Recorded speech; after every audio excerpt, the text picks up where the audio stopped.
There's a reason the Navajo elders tell their children never to speak this name after dark. There is a reason why entire reservations go silent when headlights catch something running on two legs beside the highway at 70 miles per hour. There is a reason why families abandon homes that have stood for generations after seeing a face pressed against the window, a face that belongs to someone they buried years ago. This isn't mythology. This isn't folklore passed down through drunken campfire tales. These are 5 documented encounters with something that shouldn't exist, something that indigenous cultures have feared for centuries, something that modern science refuses to acknowledge because acknowledging it would mean admitting that we share this world with predators who wear human skin like a costume. What you're about to hear will disturb you. It should. Because these witnesses broke a sacred taboo to share their stories. And in some traditions, that means the Skinwalker now knows their name. Sarah Chun wasn't superstitious. The 28-year-old data analyst had driven the stretch of Route 191 through Arizona dozens of times during her quarterly visits to see her grandmother in Bluff, Utah. She'd heard the stories. Everyone who lives near Navajo land has heard the stories, but Sarah categorized them alongside Bigfoot sightings and alien abductions. Colorful regional folklore that made for entertaining podcasts during long desert drives. That dismissive attitude shattered on October 13, 2019, at approximately 9:47 p.m., when something began running alongside her Honda Civic at 65 miles per hour. Sarah first noticed it in her peripheral vision, a dark shape keeping perfect pace with her vehicle along the empty 2-lane highway. She assumed it was a trick of the moonlight, shadows cast by the towering rock formations that lined the road like ancient sentinels. But when she glanced directly at her driver's side window, her blood went cold. There, running parallel to her car with an unnatural, loping stride, was something that looked almost human. Its body was too long. Its limbs moved wrong, joints bending at angles that made her stomach turn. Most disturbing was its head, which turned to face her while the body continued running forward. Even through the tinted window in darkness, Sarah could see its eyes reflective and yellow like an animal's but positioned in a face that was trying very hard to look human and failing in a way that triggered every primal instinct screaming that this thing was wrong, fundamentally wrong. Sarah's hands trembled on the steering wheel as she pressed the accelerator, watching the speedometer climb to 70, then 75, then 80 miles per hour. The thing kept pace effortlessly. It wasn't running faster to keep up with her acceleration. It simply adjusted its speed as if running at 80 miles per hour was no different than walking. Through her rising panic, Sarah noticed details that would later make her question her own sanity. The creature wasn't wearing clothes exactly, but appeared to be covered in something that looked like poorly fitted skin, hanging loose in places and stretched tight in others, like a suit that didn't quite fit. Its movements were fluid yet wrong, like watching a film where every third frame has been removed, creating a stuttering, unnatural motion. Sarah grabbed her phone with one hand, keeping the other locked on the wheel, and tried to capture video. But the moment she raised the camera, the creature dropped to all fours and accelerated ahead of her vehicle, crossing the highway in 3 impossible bounds before vanishing into the darkness of the desert. She didn't slow down. She didn't stop. Sarah drove straight through to Bluff, covering the remaining 90 miles in just over an hour, her heart hammering so hard she could feel it in her throat. When she finally pulled into her grandmother's driveway at nearly midnight, she was shaking so badly she could barely hold her phone to call inside. Her grandmother, a full-blooded Navajo woman who'd lived on the reservation for 73 years, took one look at Sarah's face and knew. She didn't ask questions. She didn't let Sarah explain. Instead, she performed a blessing ceremony right there in the driveway, burning sage and cedar while speaking in Dain Bizarre, the Navajo language Sarah had never bothered to learn. Only afterward, once they were safely inside with every window covered and door locked, did her grandmother allow Sarah to speak about what she'd seen. The old woman listened without interrupting, her face growing more troubled with each detail. When Sarah finished, her grandmother was silent for a long moment before saying something that made Sarah's blood run cold for the second time that night. It did unattack you because it was Una hunting. It was studying you. They do that sometimes when they find someone who doesn't believe. They want you to see them. They want you to know they're real. And now that you've seen it, now that you know, it knows where you live. Sarah tried to rationalize what she'd seen. Maybe it was a person on some kind of vehicle, a motorcycle, or a TV that she hadn't heard over her car's engine. Maybe it was a large animal, a wolf or coyote that looked strange in the darkness, and her frightened mind had transformed into something more sinister. But these explanations fell apart under scrutiny. No motorcycle or a TV could have moved that silently or transitioned from 2 legs to 4 with such fluid ease. No natural animal had proportions like what she'd witnessed. And certainly none could have maintained eye contact with her while running at highway speeds. In the days following the encounter, Sarah experienced phenomena that defied rational explanation. She would hear scratching sounds outside her apartment in Phoenix, always at 3 a.m., always in the same pattern, 3 slow scrapes, followed by silence, then 3 more. Her neighbors heard nothing. Security cameras in her building showed empty hallways and parking lots. But Sarah would wake to find handprints on her windows, smudged and greasy, with fingers that were too long and joints that bent backward. She consulted a psychiatrist, wondering if she'd experienced some kind of stress-induced hallucination or psychotic break. The therapist was professional and kind, suggesting possible explanations involving sleep deprivation and highway hypnosis. But Sarah could tell the woman didn't truly believe her own theories.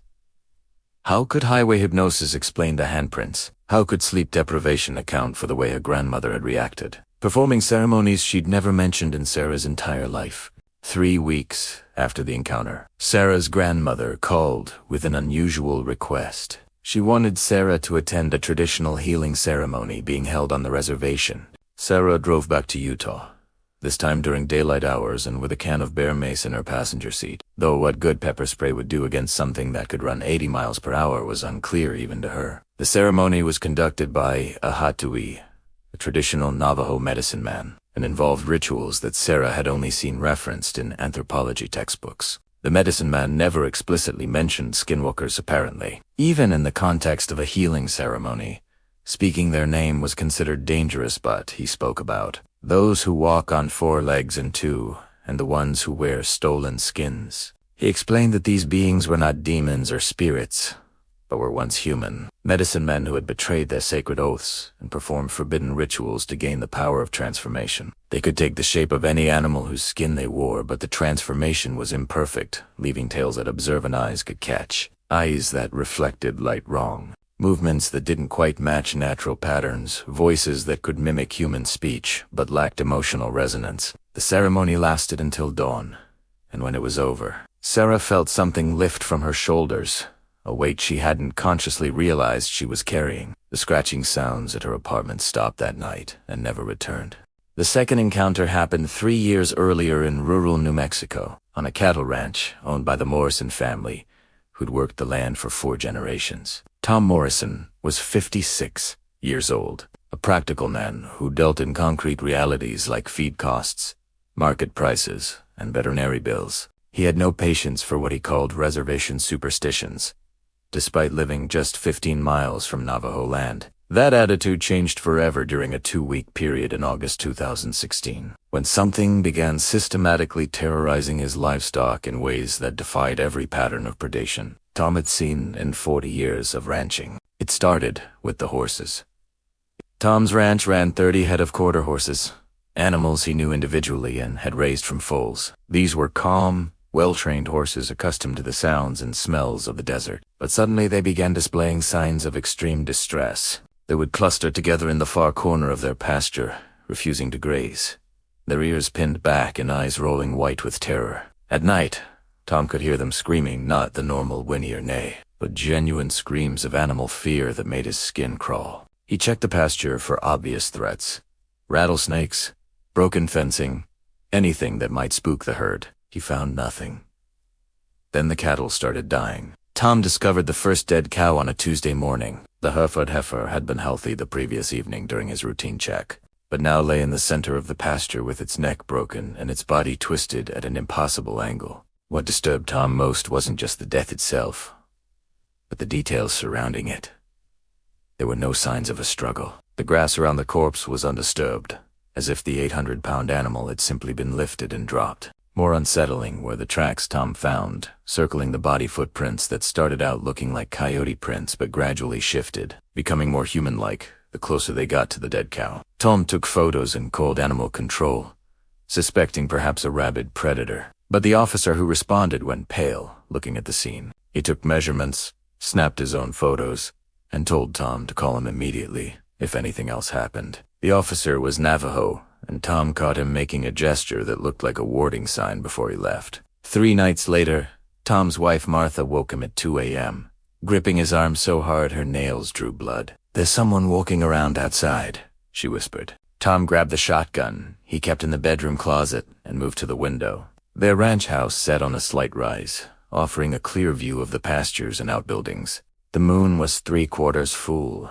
providing enough light to see reasonably well, and what Tom saw made him tighten his grip on the shotgun until his knuckles went white. A figure was moving through his cattle herd. From a distance, it looked almost human bipedal, roughly man-sized, but its movements were wrong. It walked with a strange, stilted gait, as if it had only recently learned how to move onto legs and had quite mastered the mechanics. The cattle, normally curious animals that would approach humans for food, fled from this figure in absolute terror, stampeding to the far side of the pasture and pressing against the fence so hard that Tom could hear the wire creaking from inside his house. Tom watched the figure move between his truck and barn, always staying in shadow, never quite presenting a clear target. At one point, it paused near the barn door and turned to face the house, even from 100 yards away, even through the window glass and darkness. Tom swore he saw its eyes catch the light and gleam yellow-green,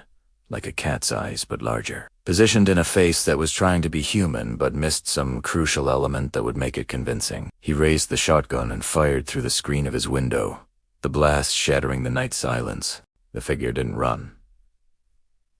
It didn't even flinch. Instead, it dropped to all fours with fluid grace that no human could replicate and bounded away into the darkness, clearing Tom's 6-foot fence in a single leap and vanishing into the desert. Tom and Martha didn't sleep that night. They sat in their living room with every light burning, the shotgun across Tom's lap, and Martha on the phone with their nearest neighbor, 5 miles away. When dawn finally came, Tom went outside to investigate. He found his cattle in distress, several with lacerations on their flanks that looked like claw marks, others with clumps of hide missing as if something had tried to grab them. Near the barn door where the figure had stood, Tom found more of the transforming track, starting as something like coyote paws, gradually shifting to something that looked disturbingly human, then shifting back again. He also found something that made his stomach turn.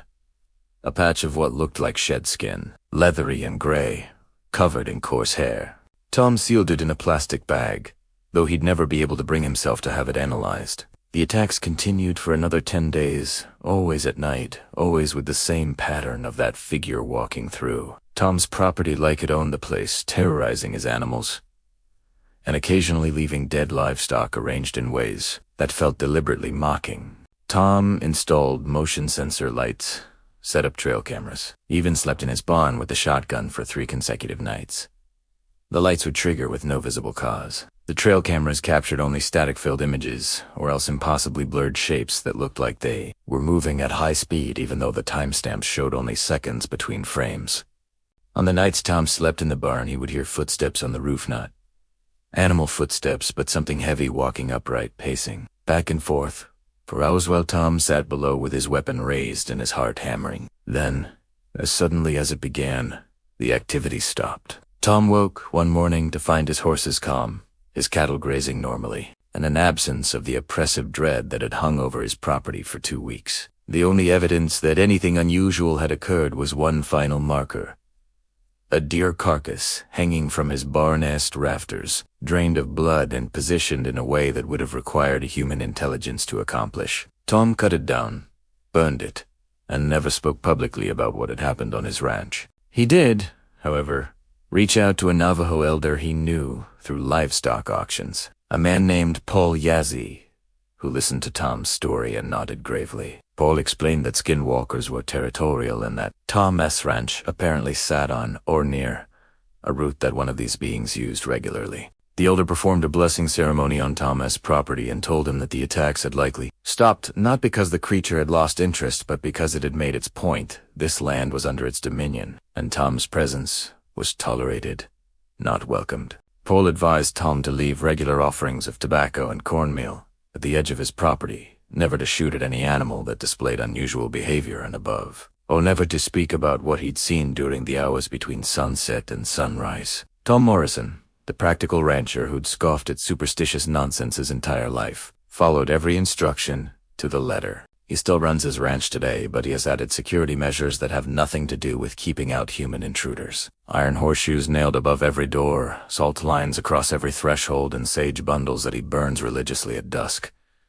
His neighbors think he's become paranoid in his old age. Tom doesn't bother correcting them. He knows what walks his land after dark, and he knows that there are some things worse than being called paranoid, like being unprepared for the night when that thing decides to come back. The third encounter takes us to the mountains of southern Utah, where what should have been a peaceful camping trip turned into a nightmare.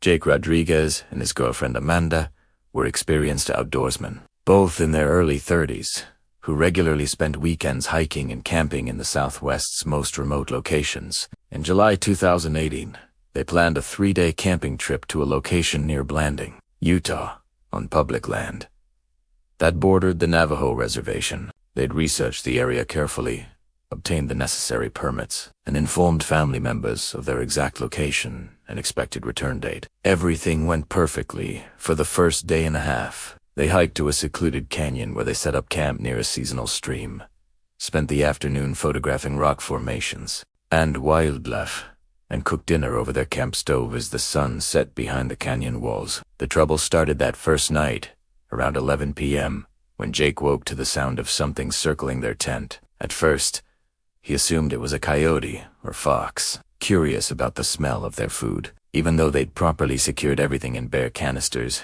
as per wilderness protocol. But as he lay in his sleeping bag listening, Jake realized the footsteps were wrong. They were too heavy, too deliberate, and they were walking in a perfect circle around the tent, always maintaining the same distance, never getting closer or farther away. Jake unzipped the tent's rain fly slightly and shined his flashlight into the darkness. The footsteps stopped immediately. In the beam of his light, Jake could see the canyon walls rising on either side. The scattered scrub brush, his and Amanda's hiking boots lined up outside the tent bad no animal. He kept the light sweeping back and forth for several minutes.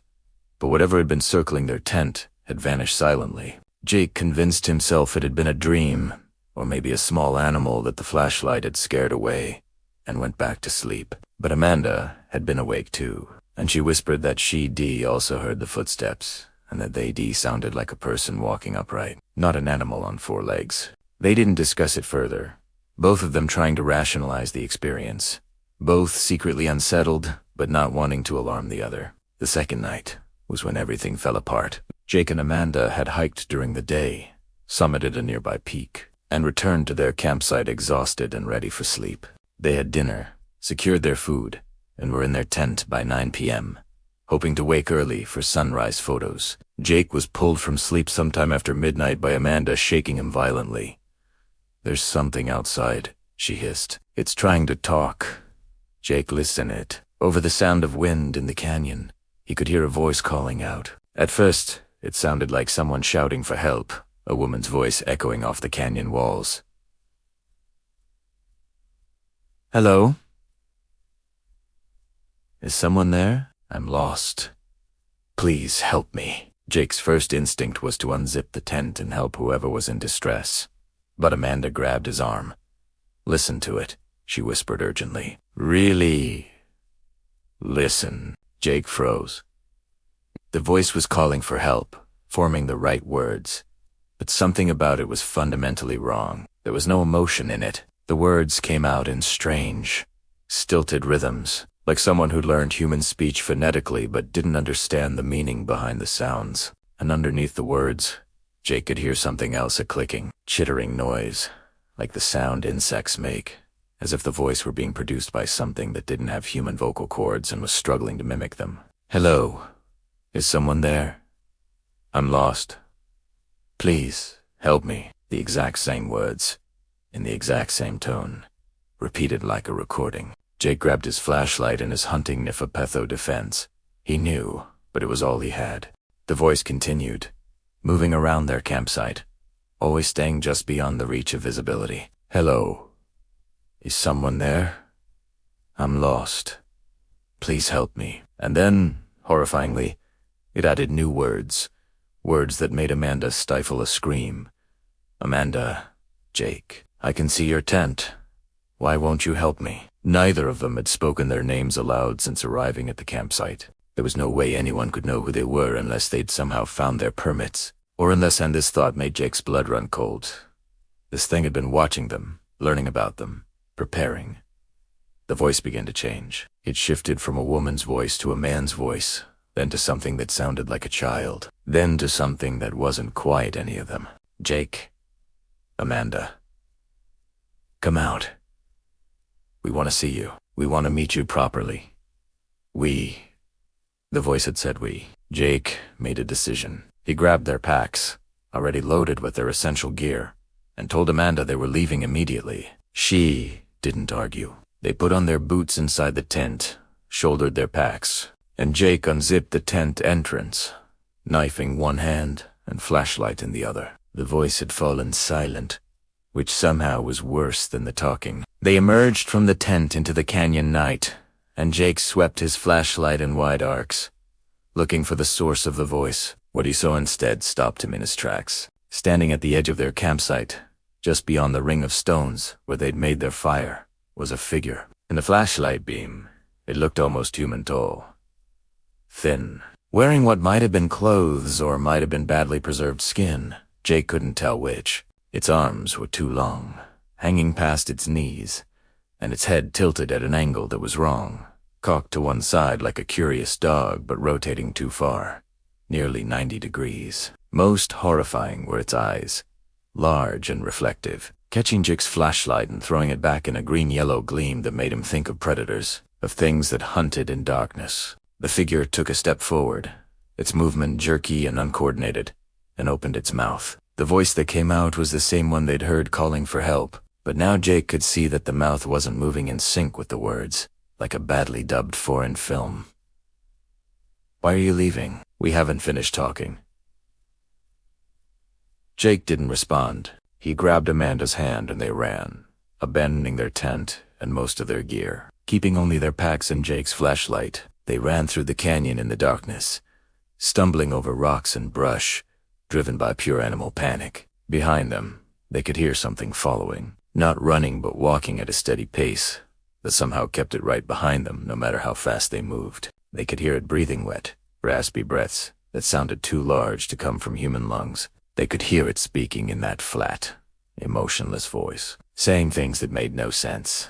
Fragments of conversation, lines from commercials, someone's phone number repeated over and over, a child's laughter that went on too long and rose in pitch until it became a shriek. Jake and Amanda ran for what felt like hours but was probably only 45 minutes, following the canyon downstream toward where they'd parked their truck at the trailhead. The sounds of pursuit faded gradually, and by the time they reached their vehicle at nearly 3 a.m., the only sounds were their own gasping breaths and the desert wind. They threw their packs in the truck bed and drove without stopping until they reached Blanding, where they pulled into a gas station and sat in the parking lot, with the doors locked until sunrise, too frightened to even speak about what they'd experienced.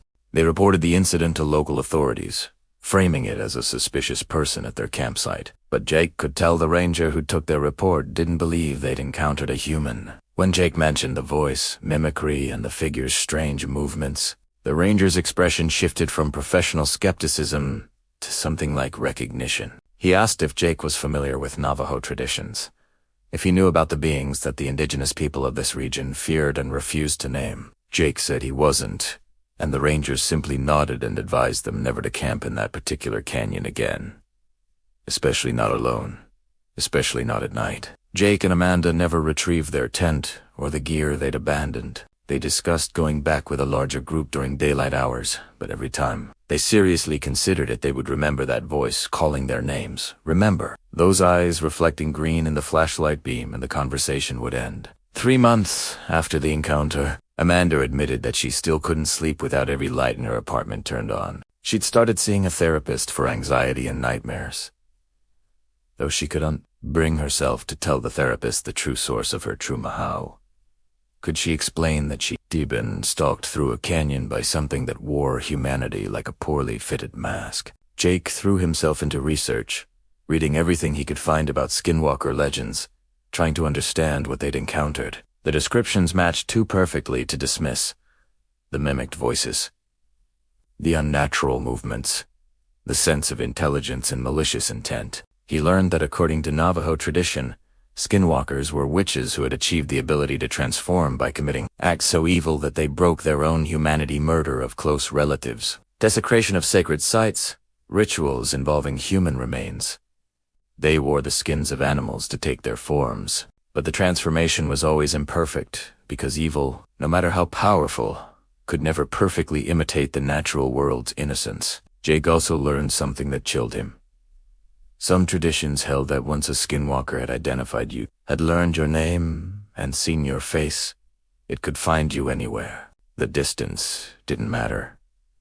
It could show up at your home, your workplace, anywhere you felt safe.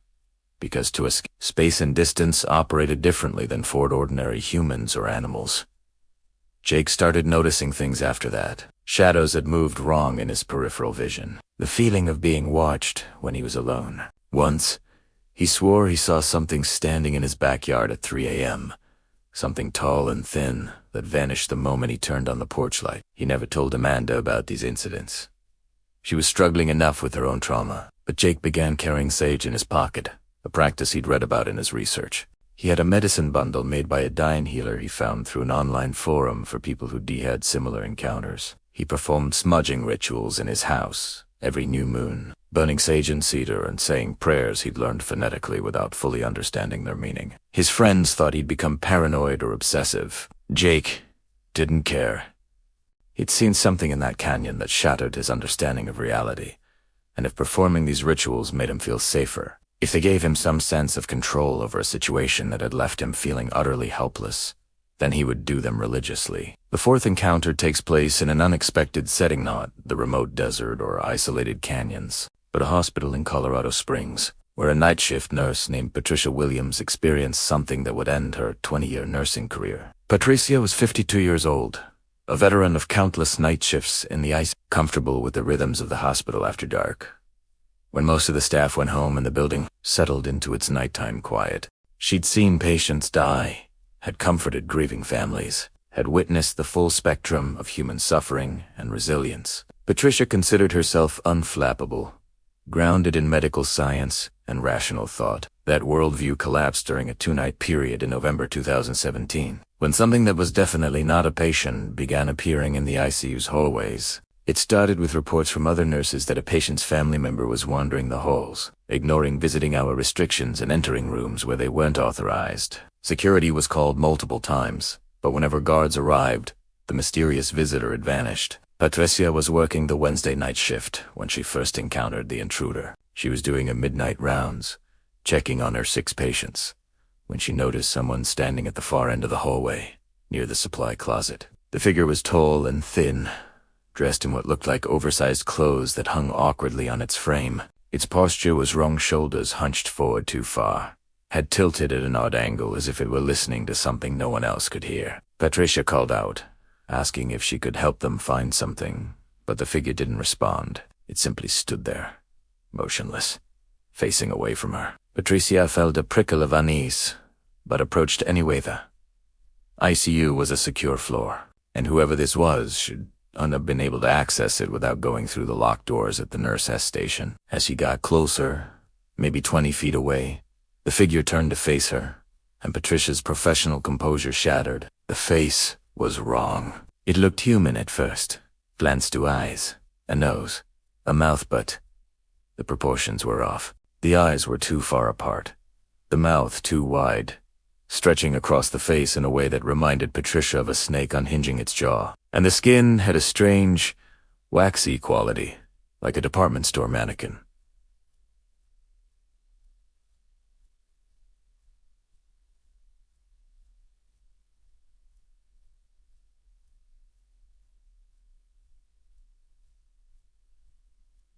Not quite matching the texture of living flesh, Patricia stopped walking. Every instinct screamed at her to run, but a rational mind kept insisting this had to be a person. Maybe someone with a medical condition that affected their appearance. Someone who was lost and confused. "Can I help you find someone?" she asked, her voice steadier than she felt. The figure's mouth opened, and a voice came out that sounded like it was being played through a broken speaker, crackling and distorted. "I'm looking for my mother. She's here. She's dying." The words were right, but the delivery was flat, emotionless, like a child reciting memorized lines without understanding them. Patricia checked a mental roster of patients. There was a woman in room 14 who was indeed dying, elderly and with no family present according to her chart. "What's your mother's name?" Patricia asked. The figure's head tilted further, rotating at an angle that made Patricia's stomach lurch. "Mother?" it said. "Her name is Mother." "Can I see her now?" Something in Patricia's mind screamed that this was wrong, that she needed to get away from this thing immediately. She took a step backward, and the figure took a step forward, matching her movement perfectly, like a mirror image. "I just need to see her," the voice said, and now it was changing, becoming higher-pitched, almost childlike. "Please, let me see my mother.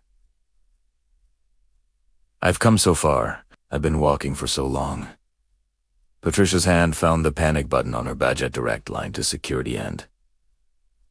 She pressed it. The figure's eyes, which had been staring at her with an unsettling intensity, suddenly widened, and it smiled. The smile was the worst part, far too wide, revealing teeth that were too white and too uniform, like perfect squares of ceramic tile arranged in neat rows. "You shouldn't have done that," the voice said, now deeper, now almost growling. "We were being polite. We were following the rules." "We." Why did it keep saying we? The figure moved toward Patricia, and the movement was all wrong. It didn't walk so much as glide, its legs moving but not in sync with its forward motion, like a video game character with broken animation. Patricia ran. She sprinted back to the nurses' station, where 2 other nurses were working, and when she looked back, the hallway was empty. Security arrived within minutes, but a sweep of the entire ICU floor revealed no unauthorized persons. The doors were still locked and could only be opened with a badge or from the inside. There was no way someone could have entered the floor without being logged in the security system. Yet Patricia and 2 other nurses had reported seeing someone who didn't belong. The hospital's explanation was stress, collective hallucination, perhaps a patient who'd become disoriented and wandered out of their room before finding their way back. But Patricia knew what she'd seen, and more importantly, she knew what she'd felt. That primal, lizard-brain terror that comes from being in the presence of a predator, something that sees you as prey. The next night, Patricia almost called in sick, but 20 years of professional dedication won out over her fear. She returned to work, determined to prove to herself that she'd simply experienced a stress-induced hallucination brought on by exhaustion and too many consecutive night shifts. That rationalization lasted until 2 a.m., when the same figure appeared again, this time standing directly outside room 14, the room of the elderly woman with no family. Patricia was at the nurse's station, 60 feet away, when she saw it. The figure was pressed against the window of the patient's door, face against the glass, staring into the room with an intensity that was deeply disturbing. Patricia grabbed the phone to call security, but before she could dial, the figure's head rotated, not the body. Hoosed ahead, 180 degrees, to look directly at her. The mouth opened, and even from that distance, Patricia could hear the voice, not shouted but somehow carrying perfectly down the hallway. "She's ready now. We've been waiting so long. It's finally time." Patricia watched in horror as the figure reached for the door handle. The door was locked. All ICU rooms could only be opened from the outside with a badge, but the handle turned anyway, and the door swung open silently. The figure entered the room, moving with that same gliding, unnatural motion. Patricia hit every panic button at the station and ran toward the room, her fear overwhelmed by her duty to protect her patient. When she burst through the door, the room was empty except for the patient, who was sitting up in bed despite being comatose for the past 3 days. The elderly woman was staring at the corner of the room with wide, terrified eyes, and she was speaking in a language Patricia didn't recognize, not English, not Spanish, something that sounded Native American. Security arrived and found no intruder, no sign that anyone had entered the room, but the patient remained conscious and agitated, kept trying to climb out of bed, kept pointing at the corner and saying words Patricia couldn't understand. They sedated her and she slipped back into unconsciousness. But not before grabbing Patricia's arm with surprising strength and whispering in clear English, "Do you want to let it wear my skin? Please, don't let it take my skin when I die." The woman died 6 hours later, at dawn, and Patricia was there when it happened. The moment of death was peaceful, the patient simply stopping breathing, her heart monitor going flat with that long, sustained tone that Patricia had heard thousands of times in her career. But as Patricia reached to turn off the monitor, she saw something that made her blood run cold. In the window of the patient's room, reflected in the glass, with the dawn light behind it, was a face, not human, not quite. It was pressed against the outside of the window impossible. Since they were on the 4th floor and it was smiling that too-wide smile, and its eyes were fixed on the dead woman's body. Patricia spun around, but there was nothing behind her. She looked back at the window, and the reflection was gone. Patricia Williams submitted her resignation that afternoon. She didn't give 2 weeks' notice. She didn't explain her reasons beyond personal health issues. She simply walked out of that hospital and never returned, abandoning a career she dedicated her adult life to, because she knew with absolute certainty that what she'd seen was real, and that remaining in that place meant risking another encounter with something that shouldn't exist. She later learned through a former colleague that the hospital had a history of strange occurrences on the ICU floor. Always during night shifts, always involving reports of an unauthorized visitor who would appear in the days before a Native American patient died. The hospital administration had worked to keep these reports quiet, attributing them to staff stress and superstition. But among the night shift nurses, there was a shared understanding. Something stalked that floor, something that waited for certain deaths, something that wanted to be present when those souls departed. Patricia moved to Florida, as far from the Southwest as she could get while remaining in the continental United States. She took a job at a clinic, working only day shifts, never nights, never in a setting where she might encounter that thing again. But sometimes, in the moment between waking and sleeping, she still sees that face pressed against the window, still hears that voice saying, "It's finally time." The 5th and most disturbing encounter comes from the Navajo Nation itself, from a family who has requested that their real names not be used. We'll call them the Begay family. Father John, Mother Linda, teenage son Marcus, and 9-year-old daughter Sophie. In February 2020, the Begays experienced a series of events that would ultimately force them to abandon their home of 15 years, a house that had been in Linda's family for 3 generations. It began with Sophie's imaginary friend. Children having imaginary friends is normal, even healthy, a sign of creative development. But Linda grew concerned when Sophie's imaginary friend became an obsession. The girl would spend hours talking to empty corners, would set extra places at dinner, would wake up in the middle of the night and be found conversing with something the rest of the family could unsee. Linda asked Sophie about her friend, and the girl's description made Linda's grandmother instincts flare with alarm. "His name is Tollman," Sophie said. "He wears old clothes that don't fit right, and he knows things about our family. He knows Grandma's real name, the one nobody uses. He said he's been watching us for a long time, waiting for someone who could see him. He says he's lonely." Linda consulted with her mother, a traditional Navajo elder who still participated in ceremonies and maintained the old practices. When Linda described Sophie's imaginary friend, her mother's face went pale. She asked specific questions. Did this tall man ever ask to come inside? Did he ever ask Sophie to go somewhere with him? Did Sophie feel cold when he was near? Sophie answered yes to all 3 questions. Linda's mother performed a blessing ceremony on Sophie that evening, but the girl fought it, screaming that they were hurting Tallman, that he was her friend and they were being mean. The ceremony was completed, but that night, the entire family was awakened at 3 a.m. by the sound of something walking on their roof. Not an animal, the footsteps were too heavy, too deliberate, pacing back and forth in a pattern that sounded like someone walking upright, taking slow, measured steps from one end of the house to the other. John grabbed a flashlight and went outside, but when he shined the light on the roof, there was nothing there. The footsteps continued inside, right above their heads, now accompanied by a voice that sounded like it was speaking through the walls. "Soph, come outside. We need to talk. They don't understand us." The family huddled together in the living room until dawn. When the sun finally rose, They found handprints all over their windows. Inside and outside handprints, with too many fingers, with joints that bent wrong. The attacks escalated over the following weeks. The family would hear Sophie's voice calling from outside the house, asking to be let in. Even though Sophie was standing right next to her parents, they would see figures in their peripheral vision. Always just out of direct line of sight.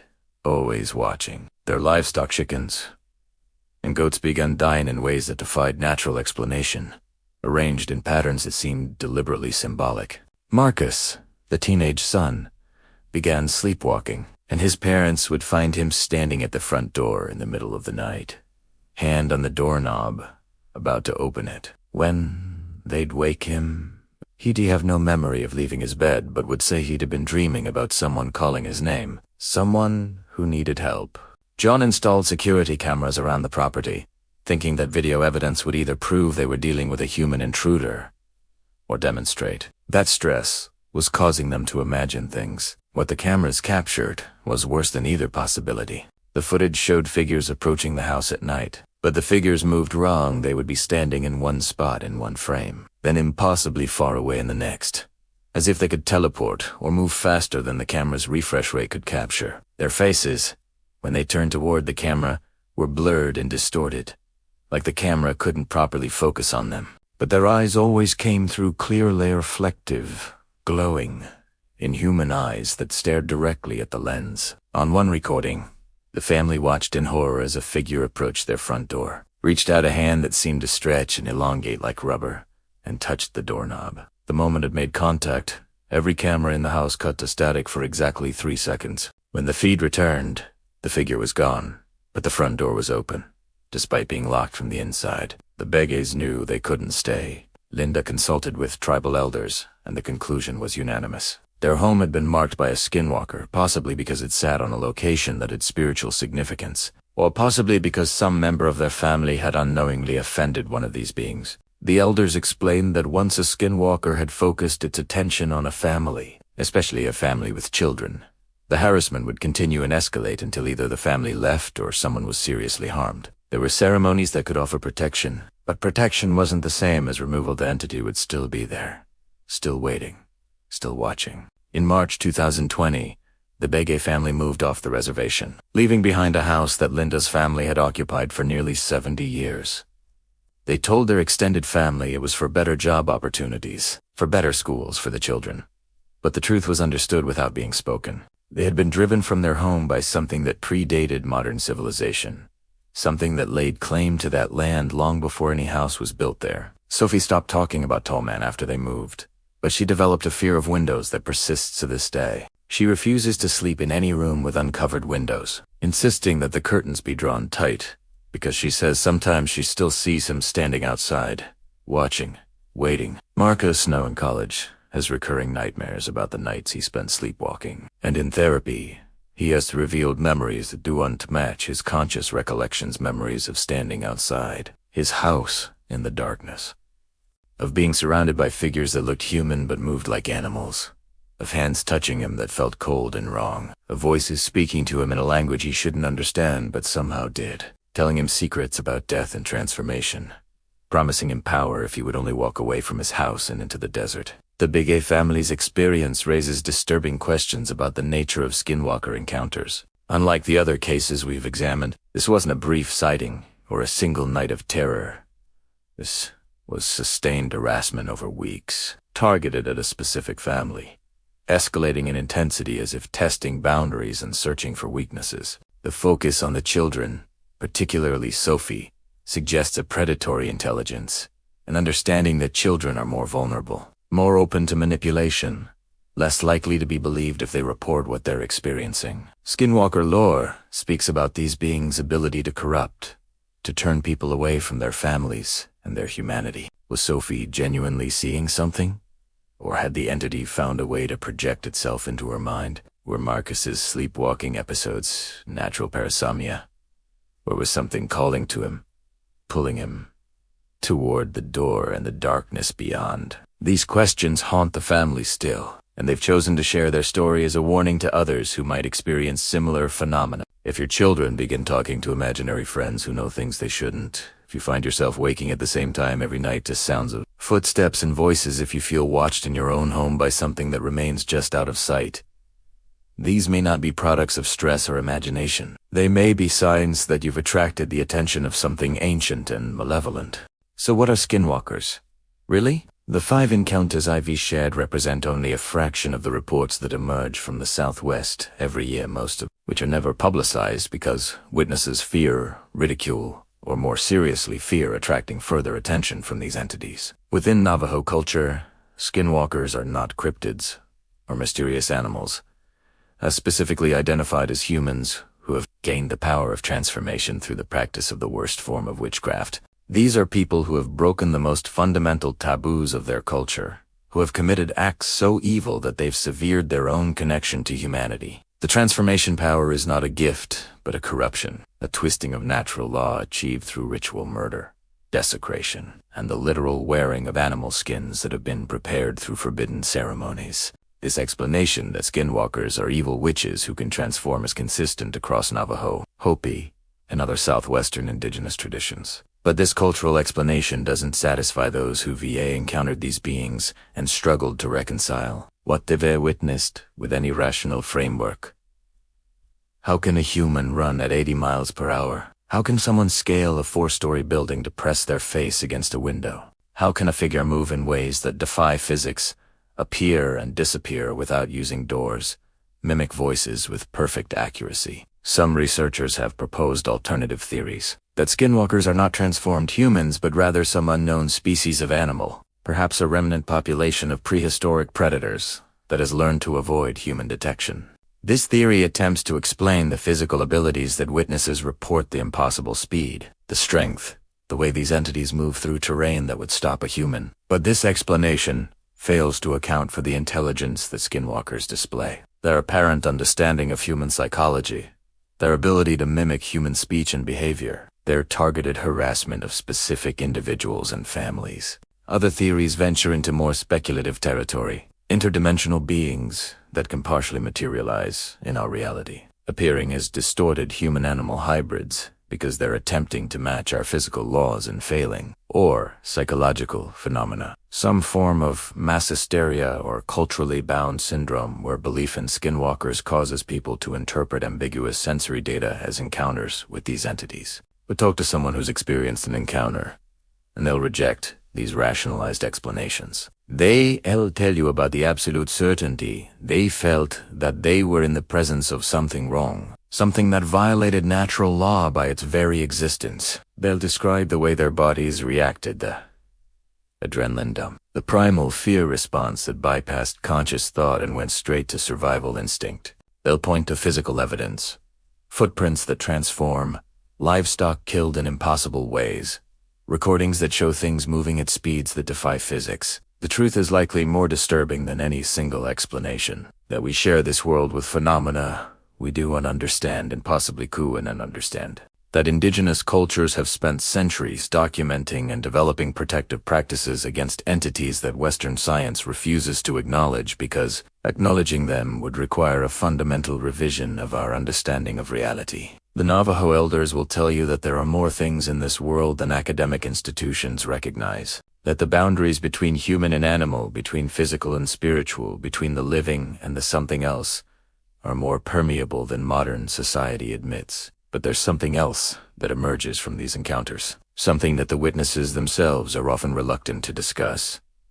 The sense that skinwalkers are not random, not simply predators hunting whatever prey crosses their path. Multiple witnesses report feeling targeted, feeling like they were specifically chosen, like the encounter was not an accident, but a deliberate decision by an intelligence that had been watching them, learning about them, waiting for the right moment to reveal itself. Sarah Chun felt that the creature on the highway was studying her specifically because she didn't believe. Jake and Amanda were called by name in that canyon, suggesting the entity had been observing them before revealing itself. Patricia Williams encountered something that seemed to be waiting for specific patients to die, present at a particular hospital repeatedly over years. The Begay family was systematically harassed in ways that seemed designed to drive them from their home. This targeting suggests that skinwalkers are not simply animals operating on instinct, but are capable of long-term planning, of understanding human psychology well enough to exploit fears and vulnerabilities. If these entities are, as traditional lore suggests, humans who have transformed themselves through evil practices, then they retain human intelligence, human malice. They choose their targets. They plan their approaches. They understand that speaking to people in familiar voices will create more psychological terror than simply appearing as monsters. They know that targeting children will create family conflict, as parents struggle to believe their children's reports. They understand that systematic harassment over time is more effective than a single attack in driving people away. This intelligence makes skinwalkers more terrifying than any natural predator, a bear or mountain lion attacks because it's hungry or feels threatened. A skinwalker attacks because it chooses to, because it derives something from the fear and suffering it causes. And if these entities are indeed human in origin, then the most disturbing implication is that there are people among us who are capable of transforming themselves into these beings, who have committed acts evil enough to break their own humanity in exchange for power. The traditional protections against skinwalkers are consistent across indigenous cultures, and those who have survived encounters often adopt these practices, even if they came from outside those cultural traditions. The most commonly cited protections include never speaking about skinwalkers after dark, as this is believed to attract their attention; burning sacred plants, particularly white sage and cedar, which are believed to purify spaces and create barriers these entities cannot cross; wearing or carrying protective items made from specific materials. Silver is often mentioned, as are turquoise stones and items blessed by traditional medicine people; making offerings at the boundaries of your property, establishing a respectful relationship with the land itself; never whistling at night, as this is believed to be a way of calling to these entities; avoiding looking directly at suspicious figures, as eye contact can create a connection that allows the entity to follow you; most importantly, showing respect for indigenous land and traditions, avoiding areas that are known to be spiritually significant or dangerous, and never trespassing on reservation land without permission and proper understanding of local customs. Critics might dismiss these practices as superstition, but those who've faced genuine encounters will tell you that traditional protections are the only things that provided any sense of safety or control in situations where they felt utterly helpless against something that modern weapons and technology could unstop.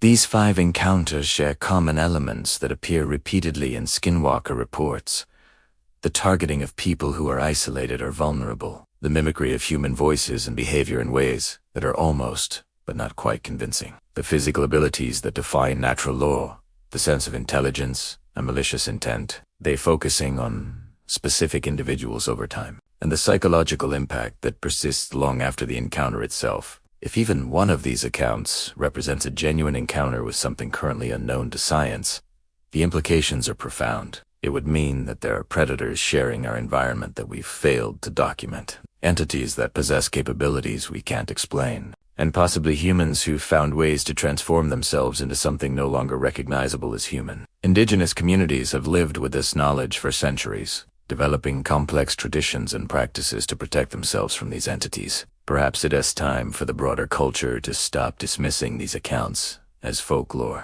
and start asking what these consistent reports, spanning decades and involving hundreds of witnesses, might actually represent. The 5 people whose encounters I've shared have all been fundamentally changed by what they experienced. Sarah Chun still performs protective rituals in her home 5 years later. Tom Morrison won't discuss what happened on his ranch in specific terms, even now. Jake Rodriguez and Amanda haven't gone camping together since that night in Utah, and their relationship didn't survive the trauma. Patricia Williams left a career she loved and moved across the country to escape the memory of what she saw. The Begay family abandoned a multi-generational home and struggles with the guilt of leaving their ancestral land. These are real people whose lives were altered by encounters with something they can't explain, something that challenged their understanding of reality and left them with trauma that therapy and time have you fully healed. You can dismiss their stories if you choose. You can attribute their experiences to misidentification, hysteria, attention-seeking, or delusion. But if you do, you're remaking the same mistake that Sarah Chun made when she first heard about Skinwalkers, assuming that what you have personally experienced cool. and be real that the boundaries of possibility are defined by your own limited worldview rather than by the vast, strange, and often terrifying reality that exists beyond it. The Navajo have a saying, "Some things should not be spoken of, for speaking draws attention." By sharing these stories, I may have drawn that attention to myself, and possibly to you for listening. If you live in or travel through the Southwest, particularly near indigenous lands, be aware. If you encounter something that looks almost human but not quite, if you hear voices calling to you in the darkness that sound familiar but feel wrong, if you see something running alongside your vehicle at impossible speeds, don't stop. Don't investigate. Don't try to convince yourself that what you're experiencing has a rational explanation. Drive away.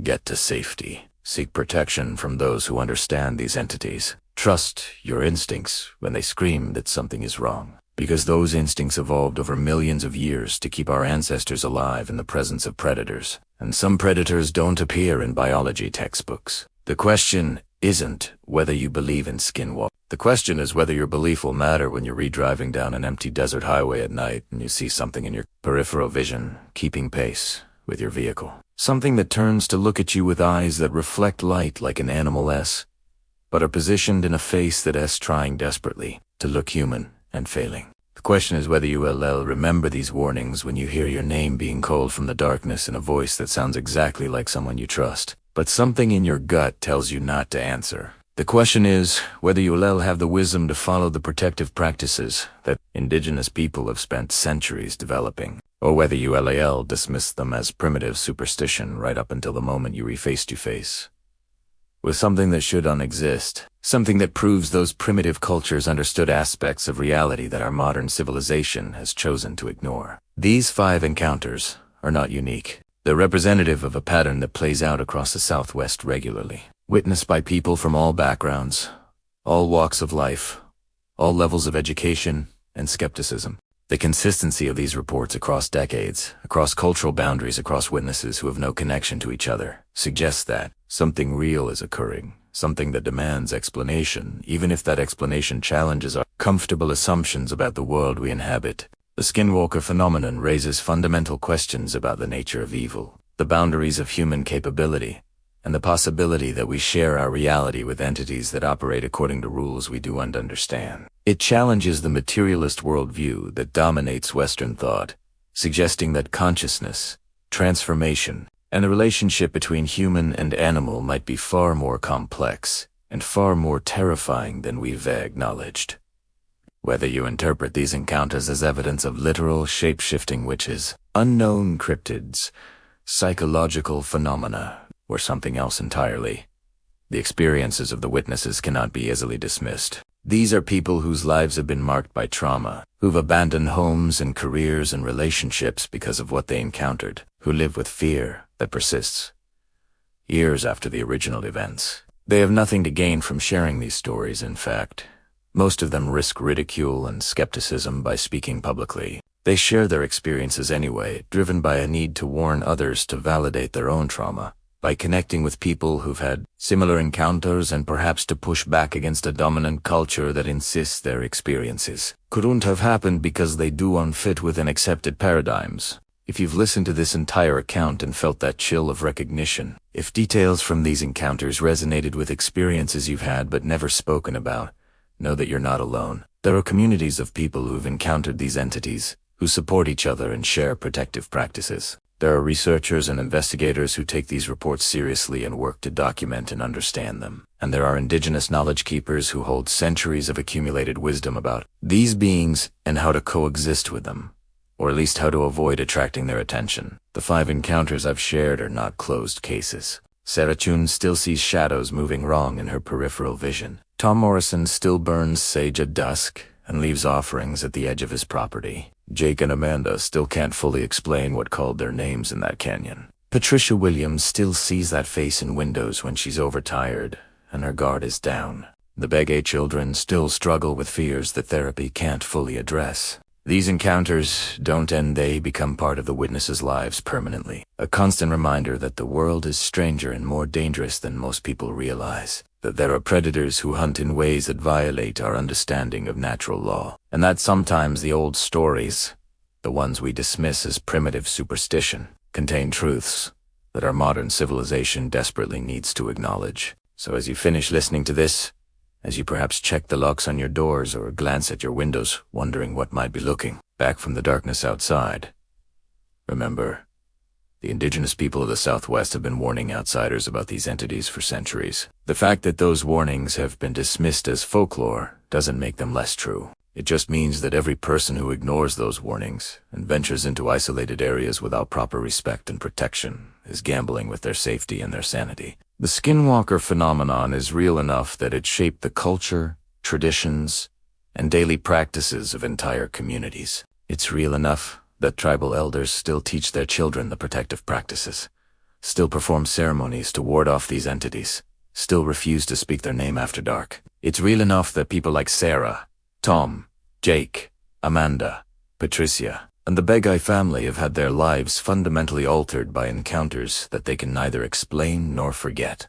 Whether it is real enough for you to take seriously is a question you will have to answer for yourself. But don't wait until you're alone on a desert highway at night, watching something impossible, keeping pace with your vehicle, to decide whether these warnings deserve your attention. By then, it will be too late for skepticism. You'll understand finally what all these witnesses understood in the moments of their encounters. That there are things in this world that should not exist but do, and once you've seen them, once they've seen you, the comfortable illusion of a safe, rational, fully explained world is shattered forever.